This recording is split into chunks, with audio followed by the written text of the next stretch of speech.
is a pretty well-known vanity article written about this true crime story if you guys want to go into a deeper dive, but let's get into it. So, this entire story took place at the Elegante Hotel in Beaumont, Texas. Greg Flanagan was staying here on a work trip, and this was part of his usual routine. Most evenings he never left the room. He would crank up the air conditioner because he liked the room cool at night, sit on the bed, leaning back on two pillows propped up against the headboard.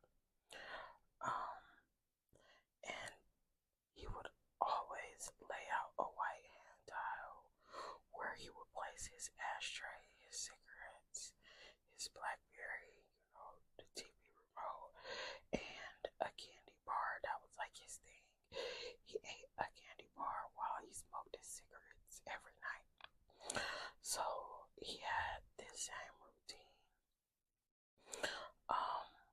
where he smoked his cigarettes and he broke off candy bits while watching TV. This is where Greg was on the evening of Wednesday, September 15th, 2010, in room 348 at the MCM Elegante Hotel in Beaumont, Texas. He was just there lounging, smoking, and snacking on a Reese's Crispy Crunchy bar, sipping on a root beer and watching Iron Man 2. He missed the ending.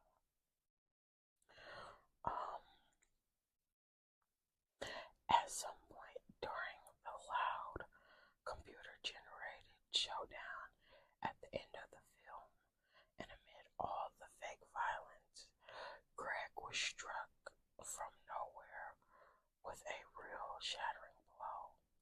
A blow so violent that it would blind a man with pain. He managed to get off of the bed and move towards the door before he fell, legs splayed out, face first. He was probably dead by the time his face hit the green rug.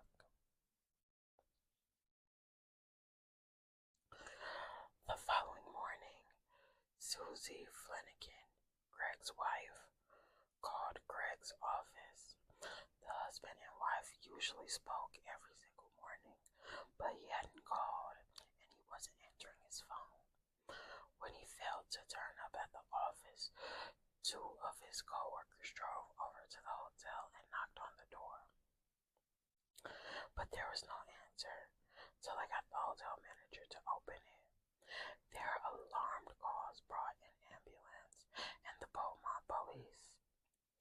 They found a middle-aged man dead on the rug, prone and doubled over, a spent cigarette cupped delicately between two stiff fingers in his left hand.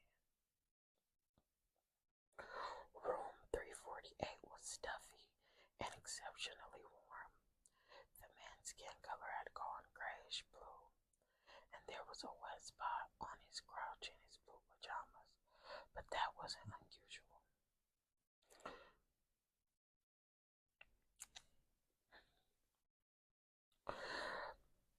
There was no sign of a break-in or struggle, and nothing was disturbed in the room.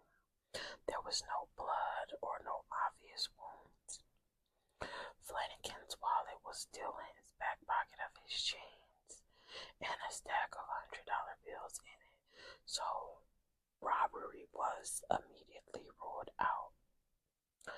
Those staying in a nearby room said they had heard nothing,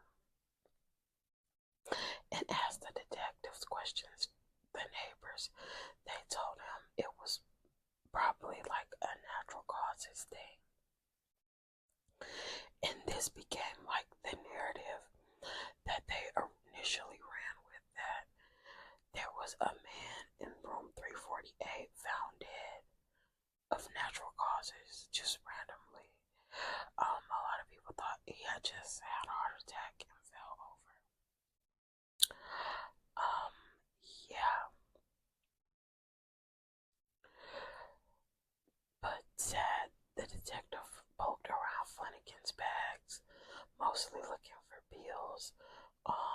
some clue to his collapse, but there were none. Susie and Michael, which I believe Susie is his wife, maybe. Mike was his brother. But they told him that Greg never went to the doctor. He was stubbornly independent, and he was suspicious of authority and unmoved by the modern passion for health and fitness. Therefore, he also did not exercise. He had chain smoked his entire adult life, and he had the nagging cough to prove it. They also said like he never drank or ate in excess, but he did both freely. So like he wouldn't overeat, he wouldn't overdrink, but if he wanted to enjoy a nice meal, he would eat. If he wanted to have a drink, he would drink. So it could be easy to conclude that like his poor lifestyle choices caught up to him, causing his death. But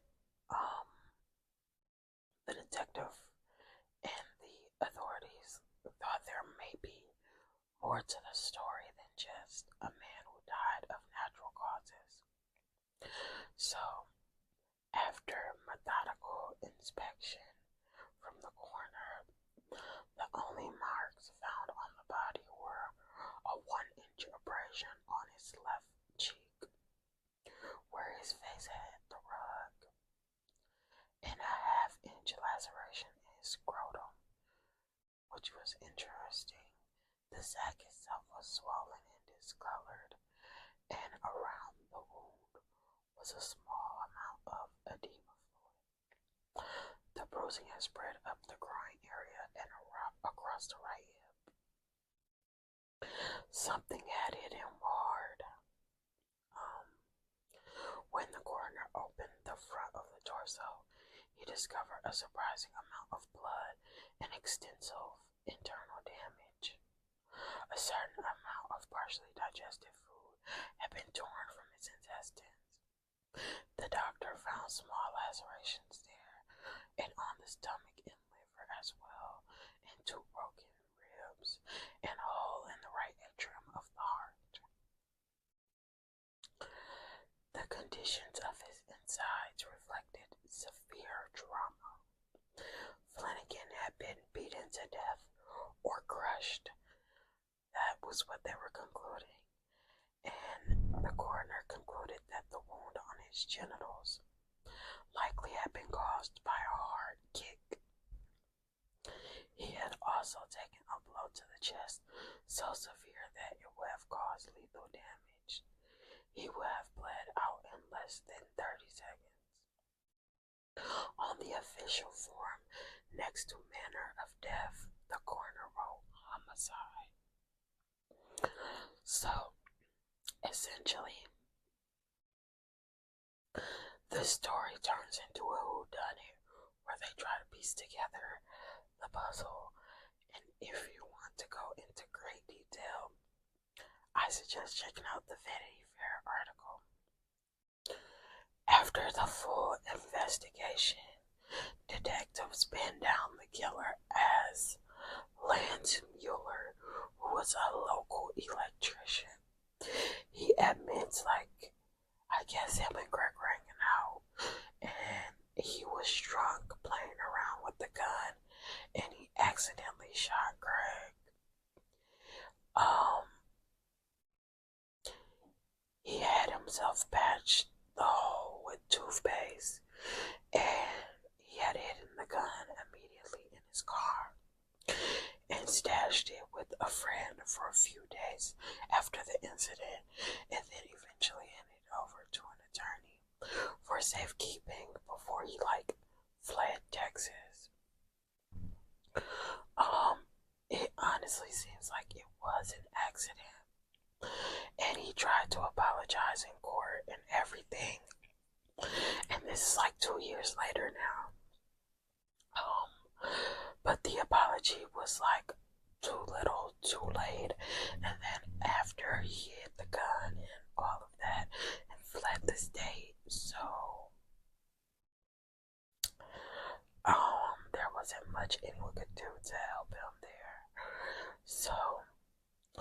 judge gave Mueller 10 years, and that was like half of what the law allowed. And I think the family was okay with that. Yeah. So that's the story, y'all,